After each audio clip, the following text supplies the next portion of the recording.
tapos eto ha, mga kababayan, eto na naman yung mga DDS pa din mga bossing.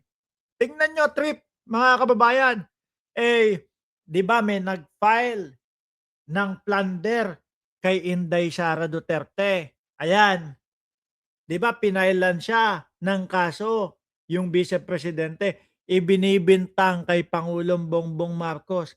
Kesyo pa nga daw po ni Pangulong Bongbong Marcos, mga bossing. Anak ng tutsa, yan talaga. Itong mga DDS wala na lang humagawa, lahat po baka siguro pati pagpatay kay Jose Rizal, mga kababayan, ibintang niyang mga yan kay Pangulong Bongbong Marcos. Eh bakit 'to?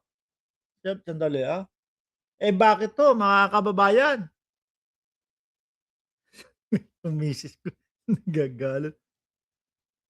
Oh, oh. Eh bakit 'to, mga bossing? Kasi nga gusto nilang pabagsakin talaga si Pangulong Bongbong Marcos.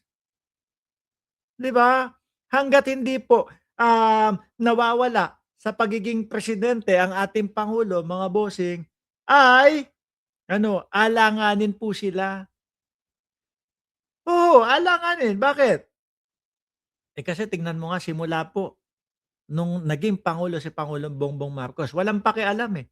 Walang pakialam kay si Hoda na ikaw ay, ano, singson, ikaw ay bilyar, ikaw ay malalaking tao, bilyonaryo, milyonaryo. Walang pakialam ang Pangulong Bongbong Marcos diyan kapagka ikaw ay kinakailangan imbestigahan at may nali-link sa yung mga issue lalo na diyan sa mga ghost project at mga flood control, mga bossing, iimbestigahan ka.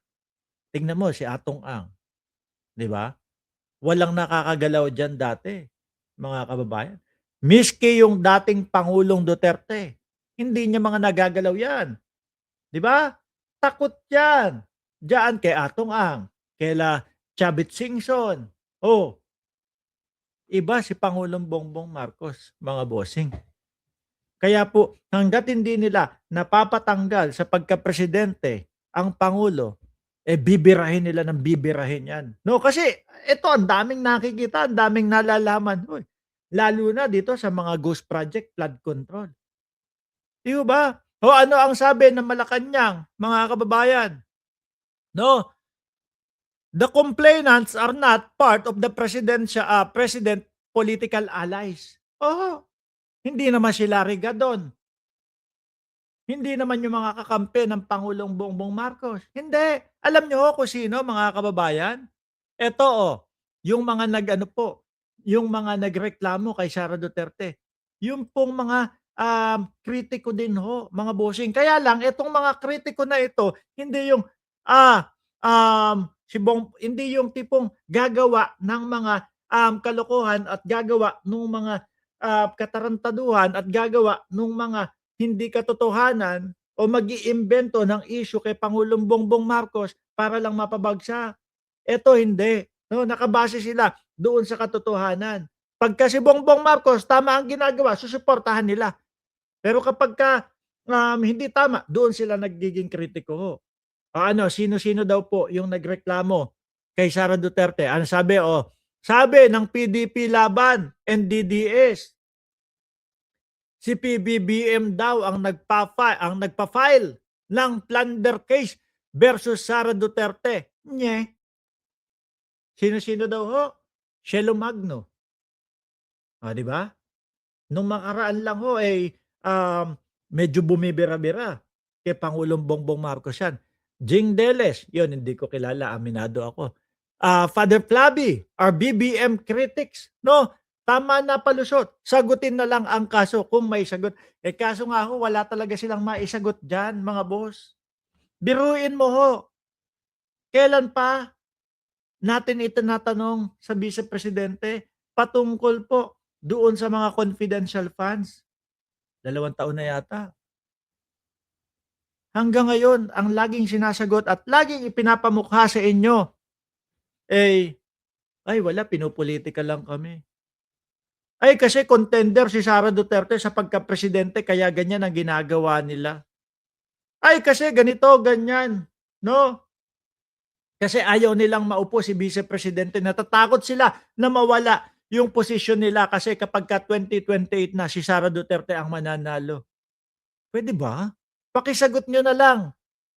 Pakisagot na lang sino si, Mary Grace Piatos, pakisagot na lang, kung sino si Kokoy Villamin, oh, pakisagot na lang kung bakit kay Latchikay binibigay, yung pera na nasa duffel bag daw ho, mga kababayan, na naglalaman ng 33 milyones pataas. Yun yung mga sagutin ho, 'no?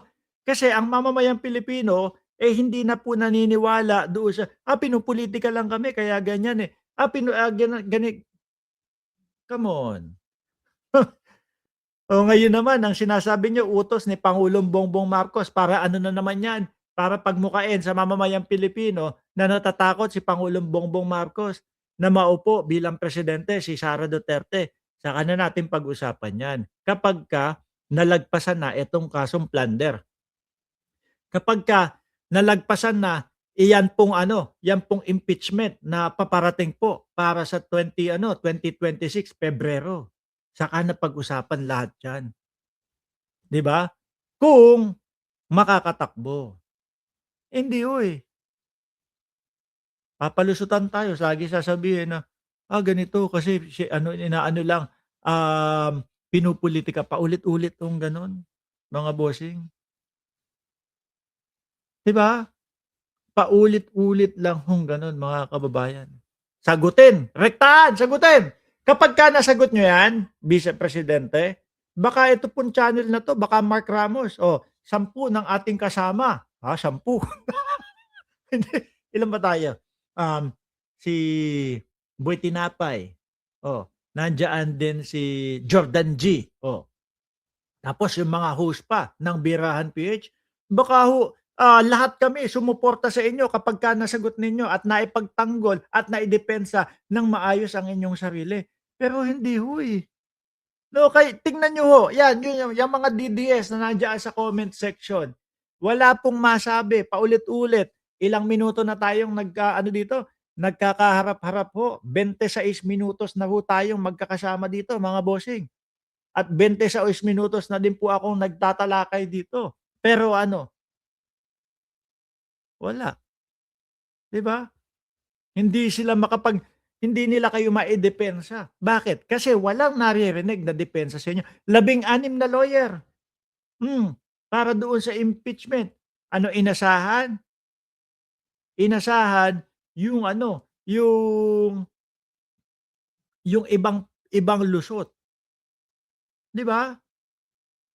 Hindi talaga nasagot, hindi talaga naipagtanggol ang Vice Presidente. Dinaan dun sa padribol-dribol. Kaya nga madaming nagalit din ho kay Chis Escudero, mga bossing, eh.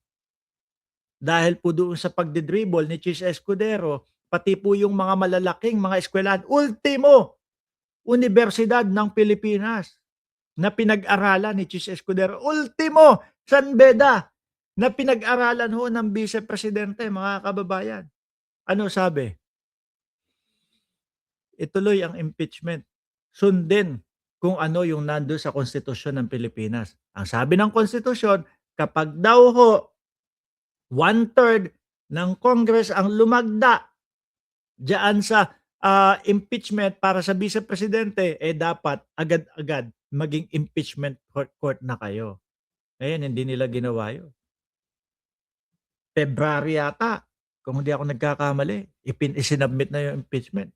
Sinabi nila Chis Escudero, "Ay wala, ano sarado na ang, Senate, 'no? Ano na, bakasyon na ang Senate, pag-resume na namin." Nag-resume, 1 linggo pa daw ho. Nung 1 linggo, remand naman daw ho, mga kababayan. Nung remand naman, pabalik na naman, eto ano sinabi, wala, archive na 'yan. Pero bukod pa po dito, sa kaso ng plunder,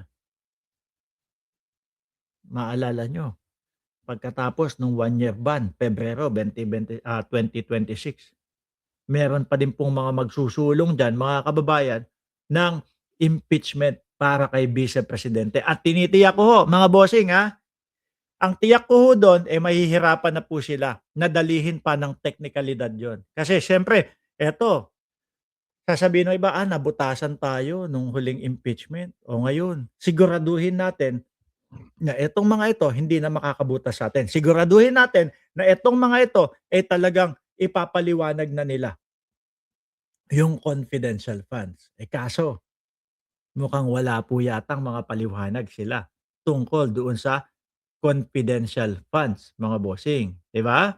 Oh.